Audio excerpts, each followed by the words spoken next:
What defines who we are? Is it the rules that we follow, or is it the choices we make when those rules are tested? Because it's one thing to believe something when it costs you nothing. It's another thing entirely when it costs you everything.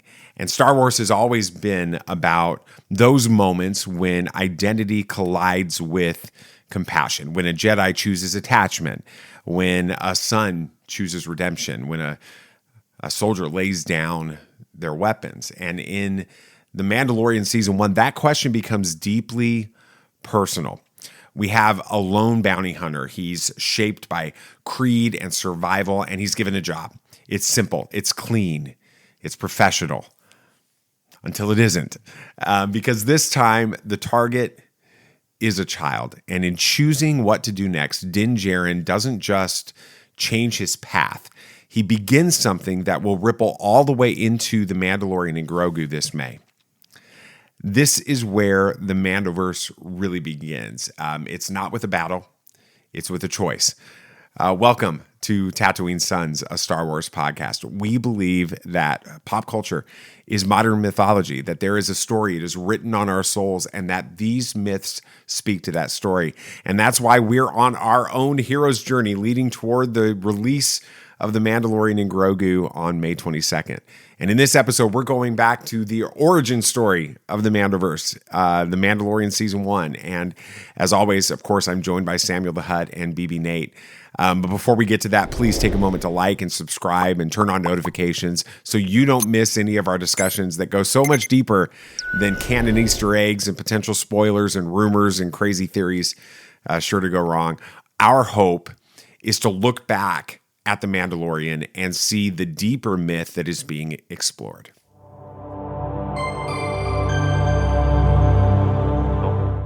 All right. So if you had to take one Mandalorian gadget with you into the real world, what are you picking? That's a tough question. That's easy. What? All right, go for it. It's just jetpack. I do not want to deal with the freaking traffic on the Bayway anymore. You got a point. I want to fly over the water and get to my places on time instead of having to deal with people getting into wrecks. I feel like that's too obvious. Yeah, I mean, choice, it's the natural one to pick. Right. I don't know. As a Boba Fett super fan, what are you picking? I mean, I don't know. The Mandalorians made some good use of that little grappling hook thing. Oh, yeah. I kind of want some of the that. crazy stuff that Actually, he does. I just want the gauntlets they have, the little van braces. That feels like no. too much. It's all one thing, so it's. Wait, I'm gonna now, count are you it. talking about like with the whistling birds and all that stuff in them? Maybe not the whistling birds. I don't know how often I'd use that, but maybe like the shield and the I don't know. flamethrower There are people. and the grappling hook. I could find a way to use those, or the knife. I could use those. Which Mando gear is actually the most useful day to day? Probably the flamethrower.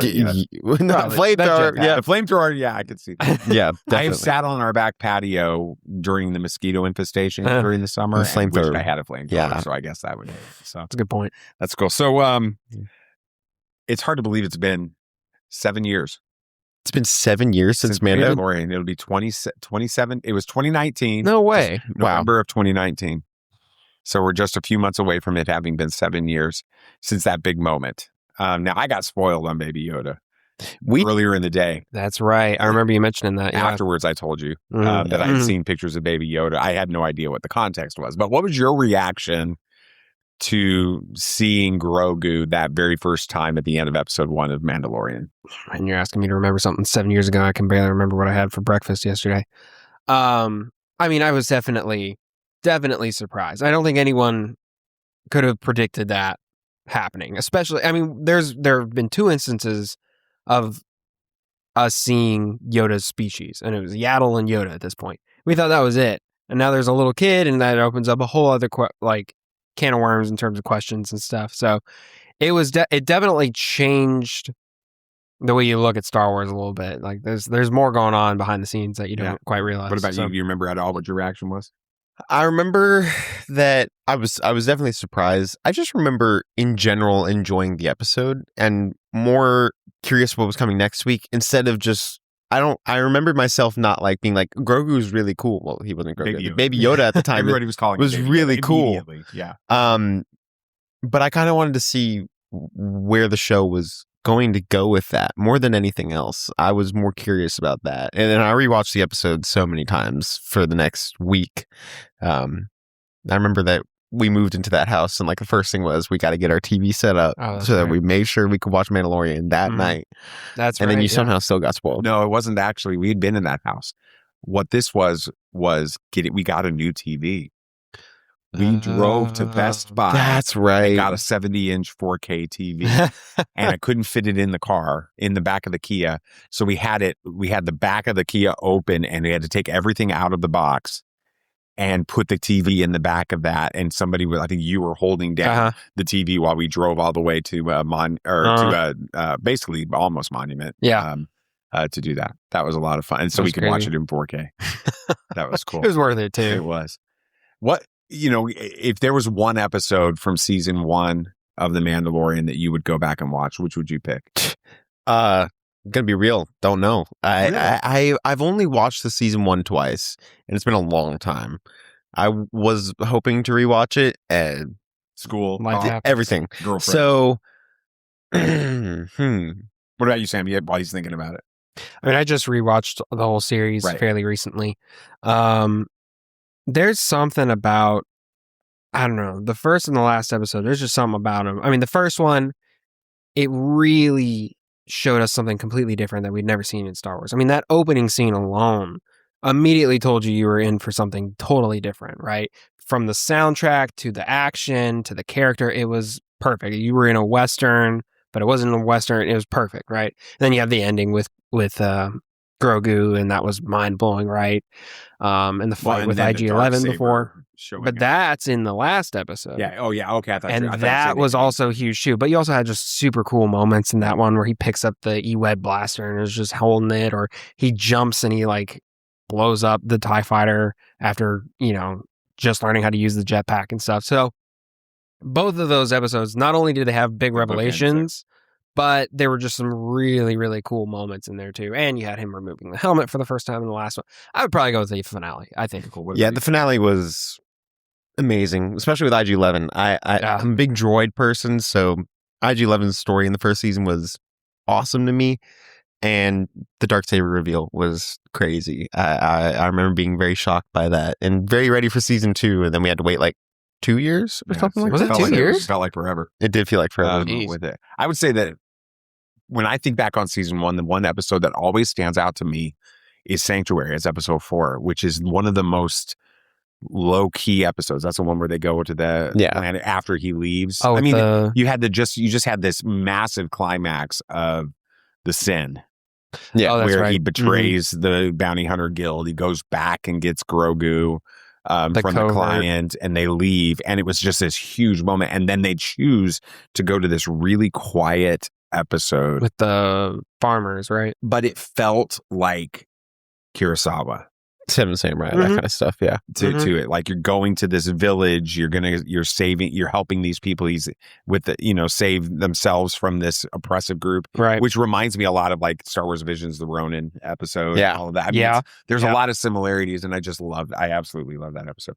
Well, just to make sure that we're all on the same page for the Mandalorian season 1, kind of thinking through what we're going to talk about. I'll give a recap of the season here. So the Mandalorian season 1 follows Din Djarin. He's a bounty hunter. He's defined by unbending creed. And his life is absolutely disrupted when a very routine contract leads him to what we now know as Grogu, Baby Yoda. With this is a child that not only awakens compassion within Din Djarin, but it also awakens a lot of conflict within him. And so he moves throughout this entire season from this isolation, lone bounty hunter type role to guardianship. He's choosing that responsibility over himself throughout the entire season, and really being detached. What I think is a really interesting thing as you start thinking about future seasons of The Mandalorian with that. So he's in this fractured galaxy. You've got this new republic that's not succeeding, we find out with it. And this journey throughout this whole thing reveals that identity in Star Wars doesn't have to be about your bloodline. It can be about who you choose to be with this. So first, let's talk a little bit about the creed and the mask and all of that we pick up, that we learned starting in the very first episode of The Mandalorian. Din Djarin begins as something very solid. He's defined, he's unquestioned, and that's all summarized in what they say over and over and over again in the first half of the first season. Specifically, this is the way. Right. That is the solid piece of that. So for me, his armor is more than protection. With this, it's his identity. He's got the helmet. It's never removed. It becomes a physical boundary between who he is and who he may become at some point in the future. But beneath all of that beskar, we learned that there is a child who was saved as a child. He was a foundling that was shaped by his loss of family. With that. So season 1 quietly asks the question, is Din Djarin following a creed, or is he hiding inside of it? With that, because as we talked about a little bit with identity a moment ago, in Star Wars, it's never as fixed as it feels when you first meet a character with that. So let's talk a little bit about this. Why do you feel like Din Djarin follows the Mandalorian creed so strictly, especially at the beginning of season 1? Why is he so committed to it? I think it's all he has at this point. Yeah. I mean, he's just a bounty hunter doing a job from here to, from one point to the next. And between that, he's got no identity outside of being a Mandalorian in the covert, right? So he has to do it. And I think it is largely protection. I mean, when we meet Din Djarin in season 1, he doesn't trust anyone or anything outside of maybe some of the Mandalorians in his covert, right? He hates droids, and he keeps everybody else at a blaster's length at least, right? And that's one of the great things about the characters throughout the series, which we'll get to, eventually. But you see his friend group grow exponentially. He's got droids that he trusts. He's got all these different kinds of people that he brings in now, right? His fellowship. But at the beginning, just like the covert is supposed to be, you're hidden. Everything is hidden behind your armor. Nobody can even know what you really look like. And he uses that to kind of keep everybody at arm's length, because he probably doesn't want to see anyone lost again, like he saw his presumably his parents and stuff, as we see in later flashbacks. So yeah, I agree. I think like you said, it's all he knows. He was rescued, depends on how you look at it, by these Mandalorians and raised for this being all he knows. It's a common thing you see, like, even when you're going to like real world stuff with like heavy, deep religious cults and that stuff, people born into them. Like that's all that they know. They wouldn't know any different. And so the second that Din we see in this first season, the second he breaks from that, like you said, Dad, we go to episode 4, which is breaking down a lot of Din's walls very quickly, because he broke one of the rules of Bounty Hunter Guild. So what he already knew is now being broken down. So then we're able to know more about Din from there. And then he has some questioning. We have Omira in that episode. Yes. The question, why don't you take off your helmet? Right. Why don't you stay here? Why don't you, those kinds of things. And that puts him on the path of learning. The covert wasn't necessarily bad. The guild wasn't necessarily bad. What they taught, how they raised him, everything like that, it wasn't bad.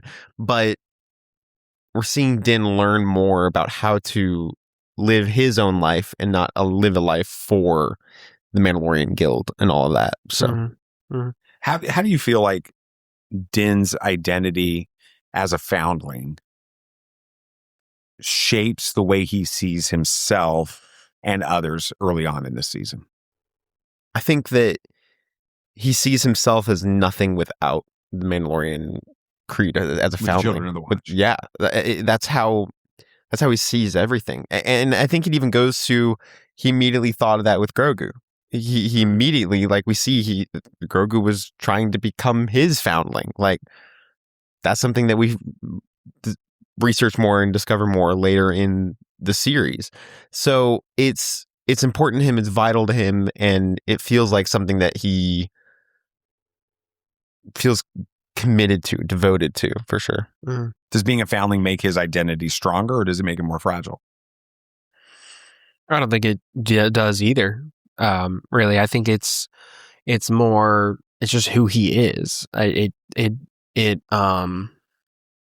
in some ways makes him stronger because he, like Nathan said, he wants to help Grogu instead of finishing this contract, without a second thought, right? He likely would not have been so sensitive to the child, to this target, if he was not a foundling, right? But in other ways, it does hold him back, so to speak, right? He's less trusting. He hides behind things, right?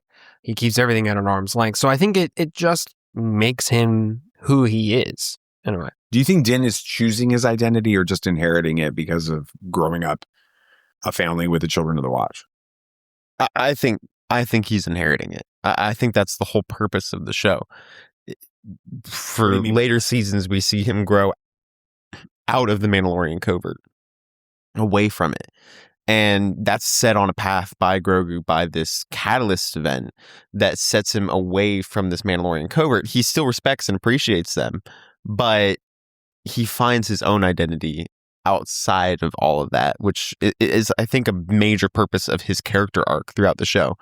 I don't know if he necessarily grows away from the covert or even really finds something separate from them.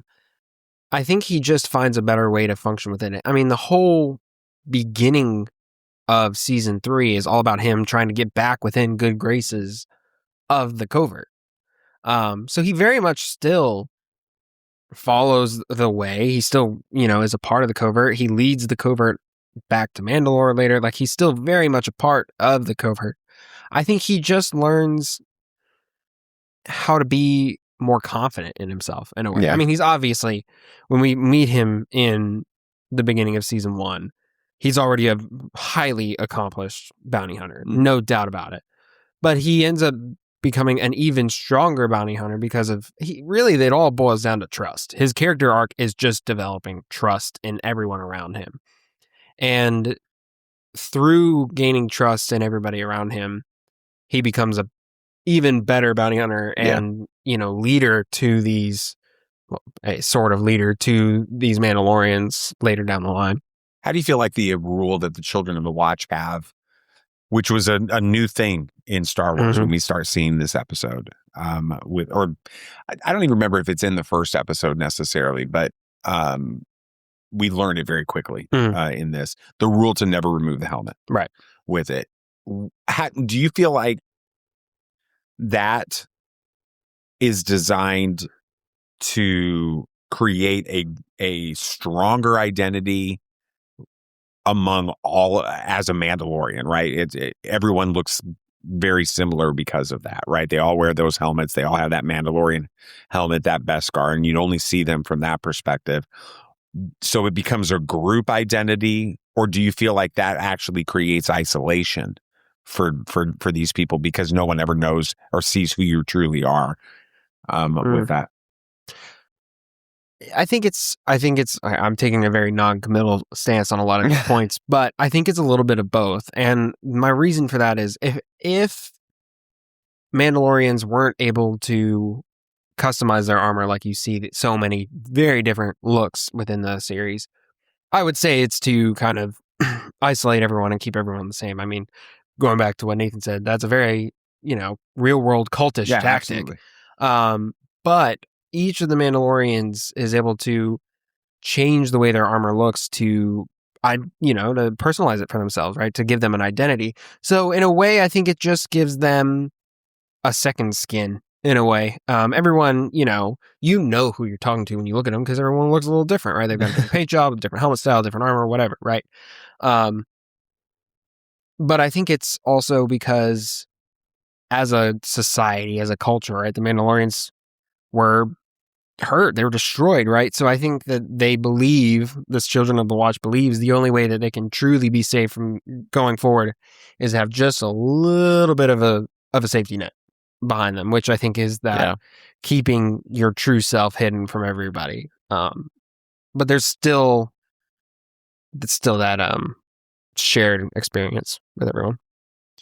Do you think that the reality that Mandalore was settled by people from multiple cultures and planets originally plays into this, because now they all do look the same and yet they have that individualism? Do you feel like that's probably part of what this idea is? We all are Mandalorians, even though we can look very individual by it. Yeah, I think it's just Mandalore themselves, itself was very culture rich with many different, like, I guess, covert tribes, whatever you like call them. Clans. And so being able to have kind of Mandalore's gone.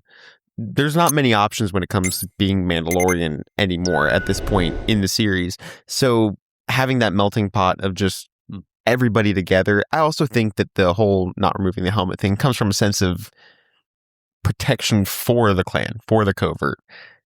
Anonymity is vital. If other people know what you look like, it's going to be way easier to find you. It's going to be way easier to find everybody else. I mean, they're living underground for a reason.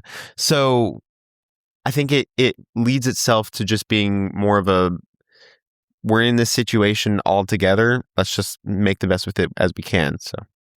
So the job that Din Djarin receives through it's Grief Karga. Yeah, through Grief Karga. He goes to the client, he gets this job. It's supposed to be simple, right? You retrieve the asset, you get paid, you move on. But then we get to the end of episode 1 and Din obviously sees Grogu and something shifts within him. And I don't think it's because of anything that Grogu does. He doesn't do anything. He's just sitting there looking cute with this, like the love child of Yaddle and Yoda with that. But still hasn't been, well, the age wouldn't work. Never mind. What changes is what that makes when Din sees him, what it makes him feel. With this is the disruption moment, right? Within this, it's not an external thing. It's not a big moment. Like, you don't see anything flashy happening in the episode. It's very internal type thing. And like a lot of moments in Star Wars, the galaxy isn't what changes first. It's the person that does. So when Din encounters Grogu on Arbala 7, why is this more than just another bounty for him when he finally encounters him? I think it's more a bounty. It's not a bounty to him. Correction. Because I think he sees himself a little bit in Grogu, a child without a place, and he was rescued out of that. And so he's trying to figure out how to rescue this child. It's a realization of, I'm in a position where I can help or potentially hurt. And I think the thing that kills him the most is if he does fully deliver and leave Grogu where he is, what are they going to do? And the unknown of what's going to happen to him, I think, kills Din more than anything else. So, well, he doesn't resign himself to saving Grogu yet. That's not until episode 3, I think. Right? He's still returning the asset to the client at this point. All he does that's out of character in this first episode is he stops IG-11 from killing Grogu. Right. And that, more than anything, is just him having a flashback to literally where we first, how he was saved later on, we find out, right? He was about to be shot down by a droid as a child, right? And then a Mandalorian came in and saved him, and then that's how he ended up joining the covert, right? So I think in that moment, it's just he's seeing himself in Grogu, but he's still going to, in his mind at this moment, try to complete the bounty. So, what do you feel like, in the second episode, as they're making their way back to his ship, you have this encounter with the Mudhorn, and Grogu uses the Force Mm. to save Din Djarin from being destroyed with this. How does that moment begin to change Din's perception of the galaxy? Yeah, I mean, we know that when he's talking to the armorer later, that he explains that he saw the child move things in his mind. He has no idea what this is. He's never heard of the Force, none of that, right? Jedi, Sith, all that's new to him. So I think that moment, more so than if he had even heard legends of these wizards or whatever, more so than anything, showed him there are forces in this galaxy, for lack of a better word, that he doesn't understand. I mean, Mandalorian culture, like he says, weapons are a part of his religion, right? That's all it is. It's jetpacks, armor, and guns, right? Like, that's all you need to get by, and you know, your Mandalorian brethren. That's all you need. And that's all there really is to the galaxy. And then all of a sudden, this innocent child who needed saving not a day ago, Completely vulnerable, it seems like. right, not a day ago, is now lifting a massive creature off the ground like it's nothing, right? So I think it really shifts Mando's perspective, and I think that's also part of the reason why he goes later to save Grogu, is because there's something even more special about this child. So Yeah. How does the does that using of the Force in that second episode, does that make Grogu more valuable to Din as a bounty, do you feel like, or is it just helping him see that there's something bigger going on? Yeah, I think it adds more depth to who Grogu is, and I think it makes it more valuable to Din as just an individual, as a creature. Like, it's like, oh, there's way more to this creature than I originally thought. I need to consider what I'm trying to do here. And I think it makes him wonder why this client wants this kid specifically. So, well, yeah, and I think that we have to recall that Din does know the Empire. Right. Yeah. And he knows the client is part of the Empire because he's seen these stormtroopers. He knows that the Beskar that he was paid the down payment with was insignia of the Empire on it. And all of that is, I'm sure, playing into what is this Imperial remnant seeking to do with this being with that. So we get to back to what's the name, Navarro, with that, and he completes the job. He hands Grogu over to the client, and for a moment it feels like, he gets paid, the ice cream maker of Beskar, with that. Everything is exactly as it's supposed to be with this, until it isn't.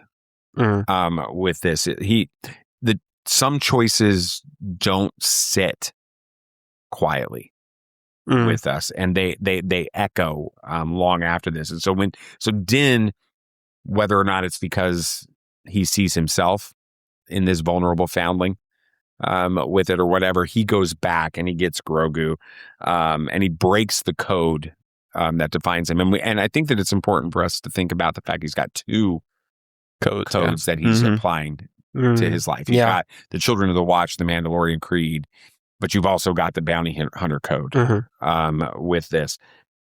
And he does it because he knows that something isn't right about this child. This is the beginning of who Din Djarin really is. He's growing with this. Why is Din's decision to rescue Grogu from the client and the Imperial remnant, why does that become such a defining moment in this story? I think it becomes a defining moment because it changes Din's perspective on kind of what he feels like he's allowed to do.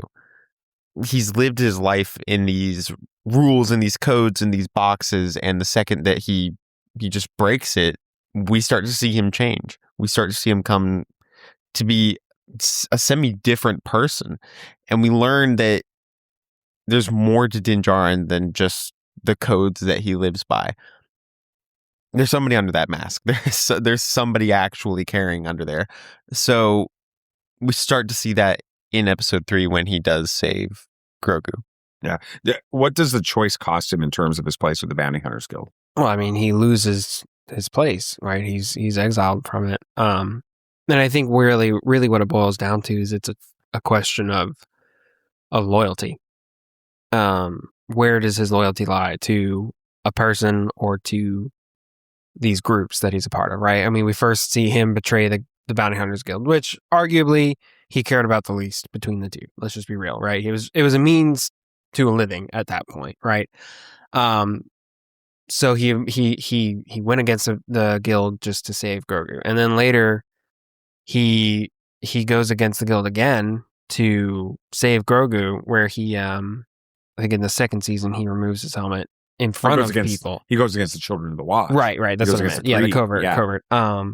To save Grogu, right? So it's this question. He begins to question, what's really worth it to save the life of someone he cares about. Which, but he doesn't even. I don't think he even cares about Grogu yet. I mean, there's not really an emotional bond between them at this point. He in the first or second episode, there's curiosity. Yes. He uses the Force to save him. He wants to understand what that is. But his goal is to get that bounty back to the client, get paid the Beskar, take that Beskar to the armorer, use some of it for other foundlings, use most of it for his own armor, and to move on with it. And it's interesting because there's that conversation while the armorer is receiving the Beskar to forge all this armor, where she talks about this being a foundling and the responsibility, or not Grogu being a foundling. She talks about this portion is going to go to the foundlings, right? And it feels to me like in that moment, that's when Din starts to think about, wait, part of the creed is to protect foundlings. And then he gets out of there and is like, wait a second, I didn't protect this foundling. So now he's really being faced, do I choose the creed or do I choose the bounty hunter code with it? And he goes back and does this. How does this moment for you guys at least compare to other big Star Wars choices with this? I mean, you've got obviously Anakin, you've got Luke, you've got Rey, you've got all of these major moments where they're faced with these choices. What was that moment like in the Sin in that episode as far as being able to be compared to some of those other choices in Star Wars in the past? I think it's for lack of a better word, cheapened, because all of the repercussions are undone. Okay. By the end of the series, right? He's back in the guild, if not at a higher standing, right? The covert now has an even better presence on Navarro later down the line, right? There's obviously some road bumps that have to be overcome within those these first 2 seasons, but ultimately everything works out better for it in the end. So I say that in that everything's undone, right? The big decisions in the rest of Star Wars, right? Like Anakin's major choice, right? I mean, obviously the ramifications are unfathomable, right? You can almost not quantify it. So I wouldn't even hardly rank this anywhere in that case, because ultimately nothing really changes in the end. I think that, well, I do understand where you're coming from. I think that the fact that everything does get rectified and is actually better at this point makes the choice so much more impactful, because you begin to think about what would have happened if he didn't do that. If he didn't make that choice, who knows how much worse what the future could have been. And the fact that he did make that choice out of care for Grogu at that point, which I think that he started to develop at least maybe a curiosity for him, if not care for him, because he saved his life, and a devotion to the code for the Children of the Watch. Being committed to those led him to be even greater by the end of what we've seen in the series because of that choice. So it led him to a better state. So it's an important choice. It's a good one. I do think it's interesting to think about the fact that when we get to the end of season 3, all of that has been restored. The Empire's been defeated. He's back with the Bounty Hunter Guild, basically. And we're seeing some of that as far as criticisms of even what we know is happening in the Mandalorian and Grogu film, right? Because he loses the Razor Crest at the end of season 2 of the Mandalorian, and he gets a new Razor Crest in this. We've seen that with at the end of season 2, he gives Grogu to Luke, and Luke goes to take him off to train him as a Jedi.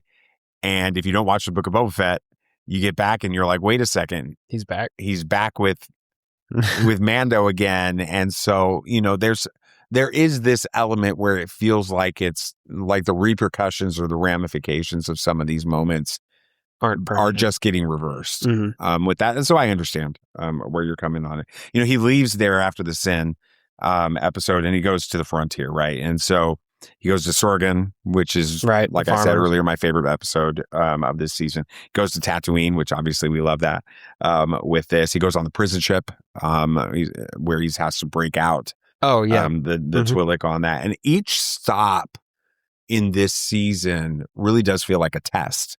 It's not really a test of his skills because we've already seen those, especially even the opening of the series with that. It's a test of trust. Din has to learn how to rely on others and how to protect instead of hunt, and how to stay with something or with someone instead of just leave. When things get hard. And each time that's going on, Grogu is present. He's watching, he's learning, just like Din had to when he was a foundling on that. And this is where the lone warrior in that we start with Din Djarin begins to change into something more.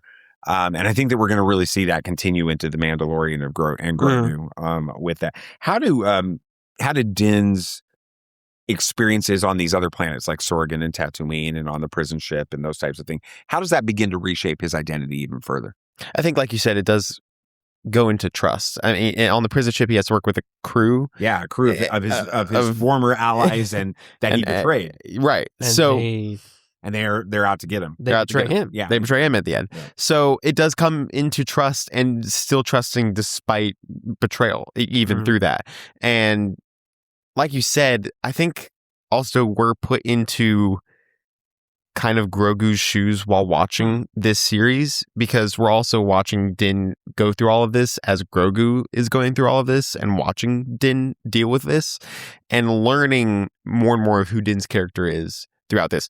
We can all agree Grogu has high intelligence, even at he's 50 years old, so makes sense. But we see him start to develop an understanding and develop a relationship with Din before Din develops a full relationship with Grogu. But that comes to trust for sure. And it shapes Din more and more, the fact that Grogu does trust him by the end of the series. Well, season especially. Yeah, I think it's interesting that right after the Sin, where this covert whom he's probably not really had to rely on to this extent, or trust to this extent, come through in his moment of need and save him and Grogu, at the end of the Sin, yeah. And then it immediately goes into, I guess, 2 episodes where he's betrayed back to back, right? You got the Tatooine episode. I don't know if I've got the Sorgan episode, then the Tatooine episode. Okay, so the Sorgan episode, he learns to trust more. It's complete strangers at this point, right? Well, this is where he also meets Cara Dune. Right, that's what I'm saying, right? He's never met this girl before, but he ends up trusting her to save this village, right? And then, is a complete stranger. The covert, you can kind of expect him to sort of understand trusting that because he's grown up with them, right? But then you get to Tatooine, I guess. I don't know if Tatooine's next. Yeah, and then there's that new up-and-coming bounty hunter that he goes out on a limb. Yeah, Toro Calican. Yeah, that he goes out on a limb to try to help, right? And he ends up getting backstabbed with that. Nothing happens. He ends up out shooting him in a really cool, Western duel. But again, that's going to start setting back his trust, right? And then he goes to the prison ship, right? Is that in this season? Mhm. Yeah, It's the next that's episode. right. That's right. And there's this crew who he's already pretty, iffy about trusting anyway. But he has to go and in a way, trust them to get through the mission, and they end up betraying him again, right? And there's very few lights in between those episodes where he met someone he trusts, except I don't remember her name, but the technician on the Tatooine. Pelly. She becomes a regular, right? He can trust her and interestingly, he trusts her because of the way that she treats Grogu. I don't know if there's something That's there, true. but it is. Right. I think that's why he's so willing to continue to lean on her in the coming seasons. Why does Din hesitates on Sorgan? He's basically invited by Omira to stay, and he, even though he is willing to leave Grogu there with them for his upbringing and safety, he's going to leave with that. Why does he hesitate so much to kind of stay connected to Grogu and to settle down in that situation? Why do you feel like he resists that in that episode so much? I mean, he would be giving up the way he's lived his whole life, basically. I mean, he'd have to give up being Mandalorian, right? He's got to take off the helmet. He's going to have to live a new life, give up on the covert. I don't think that's an easy decision. Not an easy decision at all. Yeah, I mean, I think it just really boils down to that. Yeah, I agree. How do you feel like in the prison ship episode, which we get that great cameo by Matt Lanter? I don't That know was if you guys cool. recall That was cool. But, how does that whole episode reflect kind of an evolving morality for Din? I mean, he refuses to kill the prisoners despite their betrayal. Remember, he locks them up in a prison ship. Why do you feel like the bounty hunter that was so quick to kill is in episode 1, pretty much anything and anybody, is now not willing to do that by the time we get to the prison episode? I think Grogu has given him a reason to be better. I think he wants to be better for something that he wants to protect Grogu. And that comes from protecting him from a life that I don't even know if Din enjoys. I don't think he enjoys having to kill. I don't know anyone who really would. So he wants to protect Grogu from that life. And going back to why he was ready to leave Grogu on Sorgan, that would be getting him out, not having him around for things that he shouldn't be around for. Doesn't end up that way. He tries to put him off on Luke. Still doesn't end up that way because Grogu's place is with Din. And of course, Din doesn't understand that fully in season 1, but no matter what, Din still feels like he needs to protect Grogu from everything that happens from that. So he has a reason to be put at a higher standard for these moments. We haven't talked at all about Moff Gideon, really. And we talked about the Darksaber a little bit in our initial thoughts of this season. He doesn't show up. He shows up in the last episodes, the end of episode 7, and then throughout episode 8 with this. I'll make a statement here and see what you guys think about this. I don't think Moff Gideon really wants Grogu. I think he wants what Grogu represents with this. I think that he sees Grogu as his pathway to more power, more control, to elevating himself within the Imperial Remnant to a higher level. I think that we're going to see, especially in season 3, this competing groups within the Imperial Remnant, the Thrawn side of things and the Moff Gideon side of things. And Din sees Grogu truly as a child. Right. And that's why it changes him. Moff Gideon and really the entire Empire at this point sees him as sees Grogu as a resource. Right. 100%. With this. And this really is the core conflict of season 1. It's not just good versus evil. It's compassion with Din versus control with the Empire on this. And that's obviously a theme that stretches across Star Wars into all of the different stuff that we see in the Mandoverse. Why do you feel like Moff Gideon's interest in Grogu represents more than just a typical villain goal? I think it boils down to, Moff is cut and dry villain. He's only in it for himself, all that kind of stuff. But he's single-mindedly focused on Grogu to be able to reach that goal. Like, he banks everything on Grogu at this point. And the only thing that matters is getting that child into his hands, which in some ways is silly because I'm sure there are many other ways that he could have gotten a higher rank and moved up in the Imperial Remnant. But we see him so devoted to this cause, and we see kind of the antithesis of Din in these moments. Din is completely devoted to protecting this child. Moff doesn't care a lick about what happens to him outside of he needs him. That's it. And Din is just, I'll do anything to make sure that this child is protected and safe at this moment. That feels like his responsibility now. When Din feels like he threw all of his other responsibilities out the window by saving this child became his responsibility. So I think we see those differences between Din and Moff make Moff a great villain, but different than what we've seen a lot of villains before in Star Wars.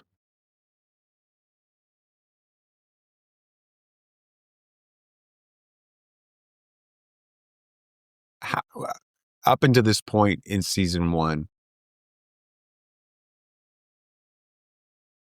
we don't really have a lot of villains, and we have like little individual things.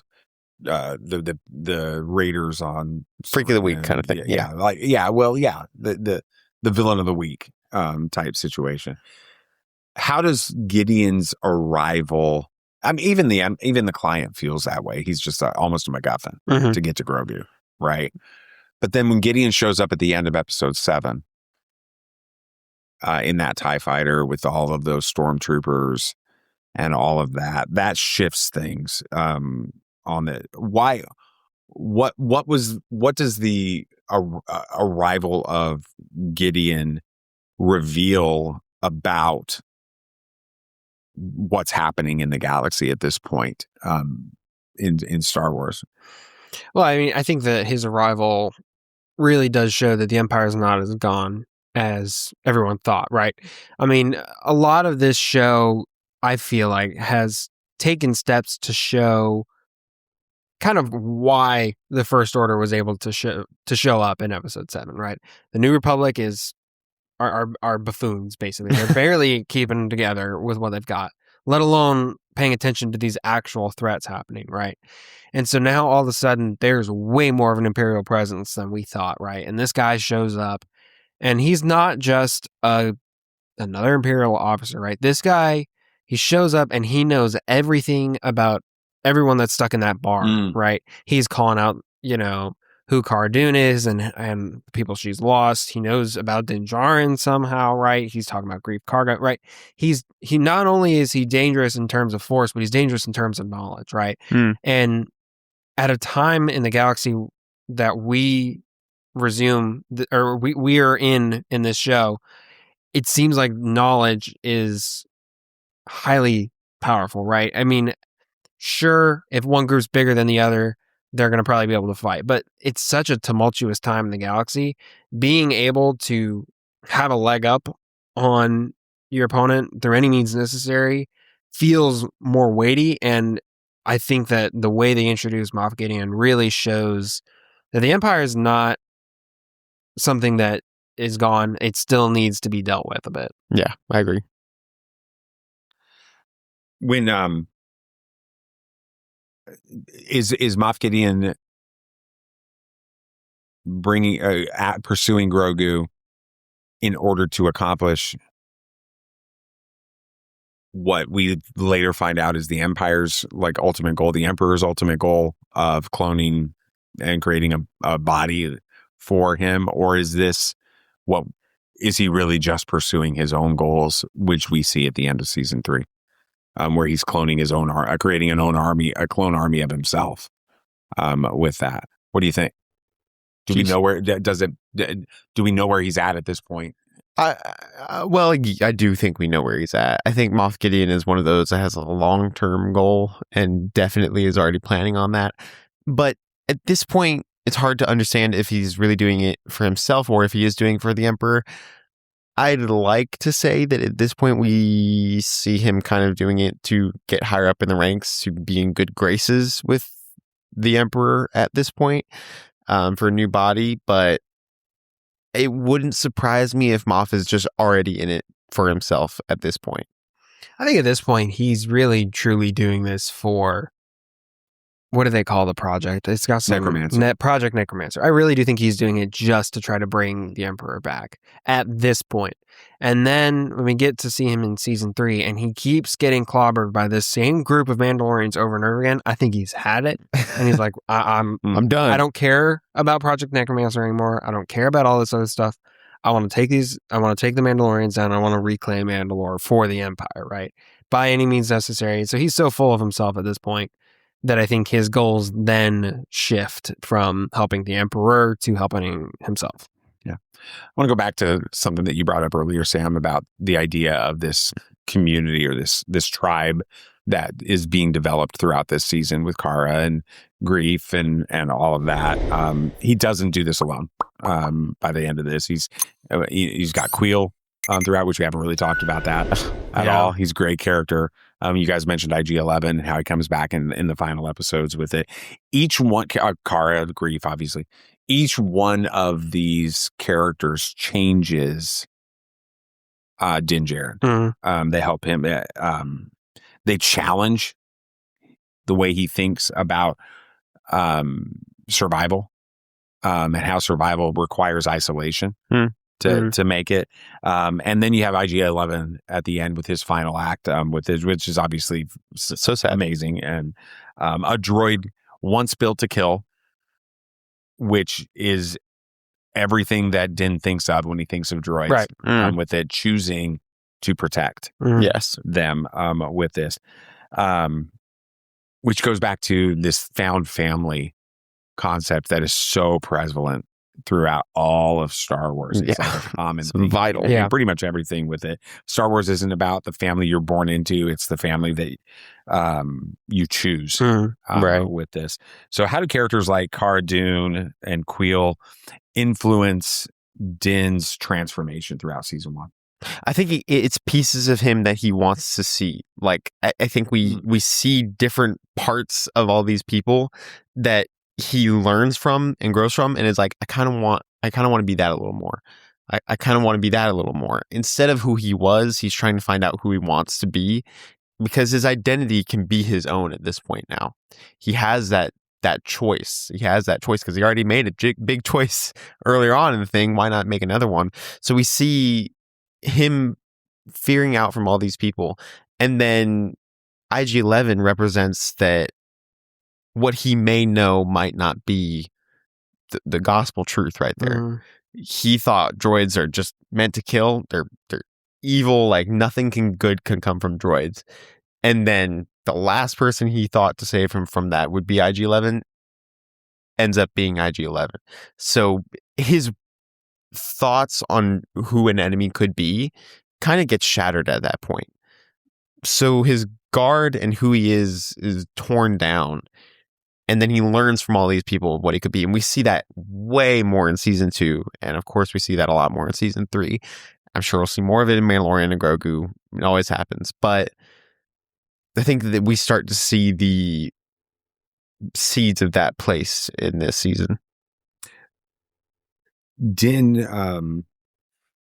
how does Din's growing trust in others, like we see with Cara and Grief and all of this, how does that mirror that growing bond he has throughout this season with Grogu?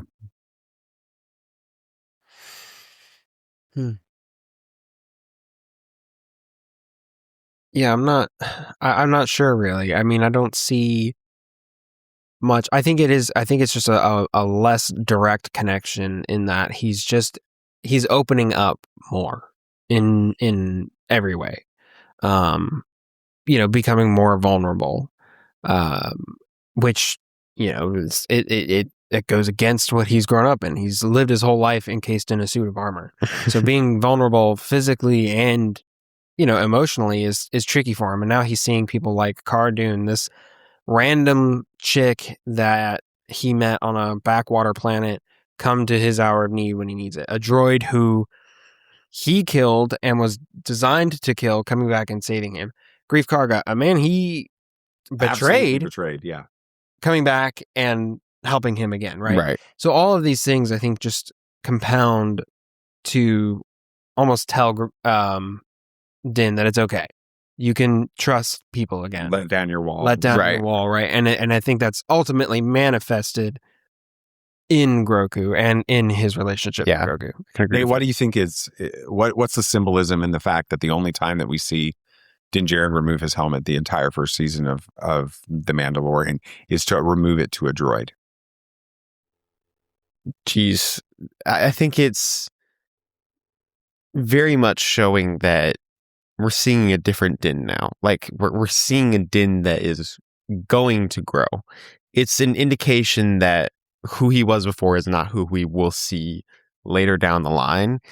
And if anything, it's for an emotional, like, not shock moment, but it's giving people like a grasp that, wow, there's very much a change happening with Din and with how he behaves and all of that. And so I think that's how that happens for sure. I think it's the ultimate in this season, the ultimate form of vulnerability. Yeah. Right. I mean, from the first episode, like the very first moment of the first episode, he's like, no, I don't want any. Yeah, I don't even want to ride in a speeder driven by a droid, right? From the get-go, they make it abundantly clear Din Djarin doesn't like droids, right? And then we see why later.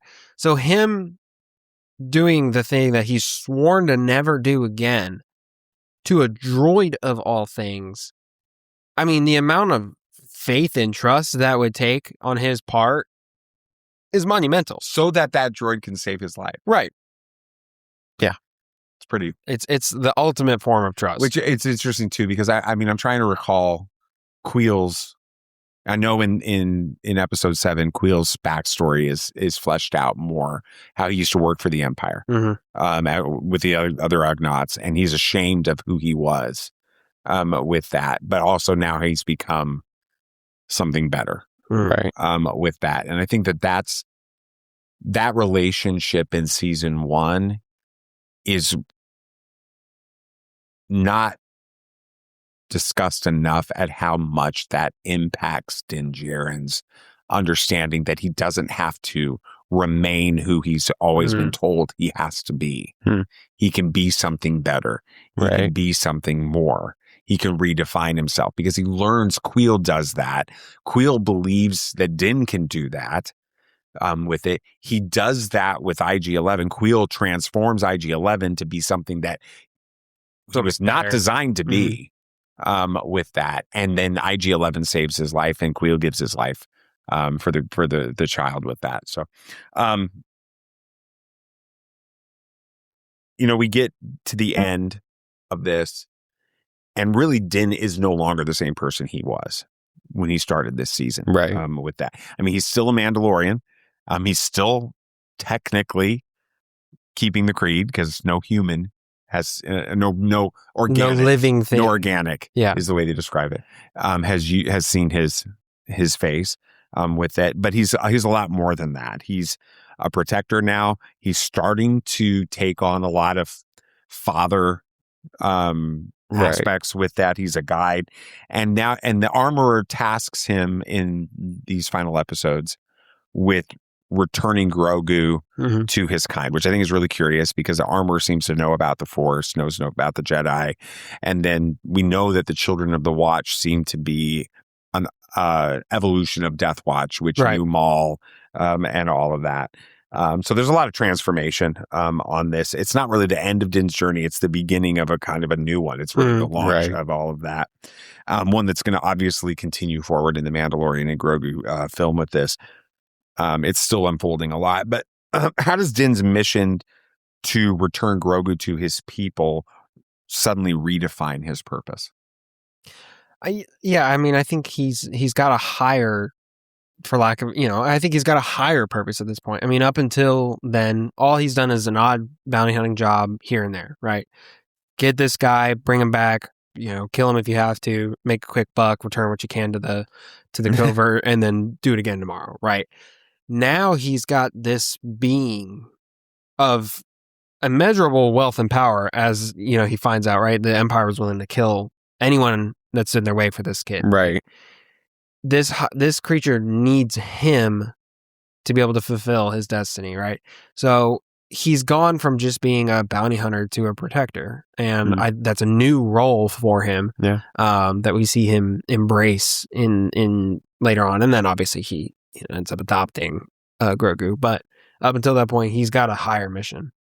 Yeah, I think it's responsibility at this point, and more of an obligation that you chose this path, continue on it. And when he's continuing on it, he's learning more about himself. We see that responsibility changes his mindset, changes his view, changes how he operates, everything, trusts, all that. And so having Grogu be a part of that in this first season helps him understand that there's more to the galaxy than the covert, than the Bounty Hunter Guild, all of that. And that there are so many things that he doesn't know yet. And now he has a responsibility to protect this kid. So that's what he determines is his mission for now. How has the phrase "this is the way" changed for Din Djarin throughout this season? Let me see if I can explain what I mean. This is the way it feels to me at the beginning of the season is about strict adherence to all of the laws of the Children of the Watch, the Creed. Right. I don't think he understands the reason behind those rules. Yeah, I think it's he's focused on the letter of the law as opposed to the intent in a way. Yeah. And I think by the end of this first season, certainly by the end of the series, he realizes those rules were put in place, whether they are necessarily the best or not is not the point. He realizes that those rules were put in place ultimately to save people, to protect people, right? Most of it, I think, is to protect the covert, right? The fellow Mandalorians, culture, to protect, yeah. But I think this even goes to the armorer as well. I think they both realize the creed extends to just helping the innocent in a way, right? Now, I think they're able to apply it to Grogu because he's a foundling at this point, right? So it makes sense that they could apply the creed to it. But I think they're ending up helping the citizens of Navarro and things like that, right? They realize that their goal or their job as Mandalorians is to just protect the innocent, protect who they can, and that's ultimately what the creed represents. And that's so the term "this is the way" kind of adopts that meaning. Yeah, it does feel like there's a different weight. Yeah, to that phrase, like "this is the way" being this is the way we're supposed to, these are the rules that we live by, versus this is the way we protect others. We protect the foundlings. We care for foundlings. We care for each other. We protect the community. Those types of things versus just rules. With that, how does Nate? I'll ask this one to you, Nate. How does Din's relationship with Grogu, as it evolves, especially in this season, redefine what strength is? It's a hard-hitting question. Redefine what strength is. I think strength is in the quiet moments that we see. It's not in, guns ablazing, go in, shoot up the place, get out of it. It's strength in being there to protect in all of the moments. It comes to being willing to have Grogu be away from him so that Grogu could be protected. That takes strength. He obviously wants to protect and care for this creature, this child. He's willing to abandon it in a place that's safer to be able to have that happen. That takes a lot of strength. Strength in trusting a droid. He never have done that before he met Grogu, but he does now because he needs to, and it's required. So he has the strength there. So yeah, that's the fun part of it. Why is protecting someone harder than fighting for yourself? What do you mean? I don't see what you mean. At the beginning of season 1 of The Mandalorian, Din is about the bounty and about protecting himself, right? Self-preservation with this. And then throughout the season, he grows to the only thing that matters is protecting Grogu. Why is that such a hard transition for us to accept, like caring for someone else over ourselves?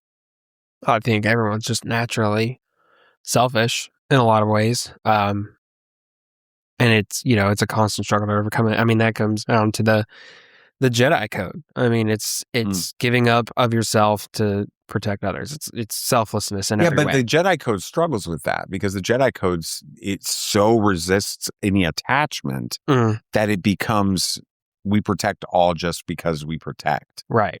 Versus there's compassion, which is the biggest challenge of the prequel trilogy. Right. And I think we've talked about that flaw before. We think that the Jedi should have been able to form attachments, and that ultimately is what works in Din's favor, is the attachment that he ends up forming with Grogu.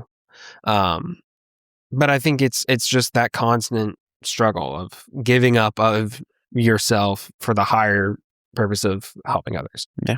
What would you say, both of you kind of will end with this, what would you say is the biggest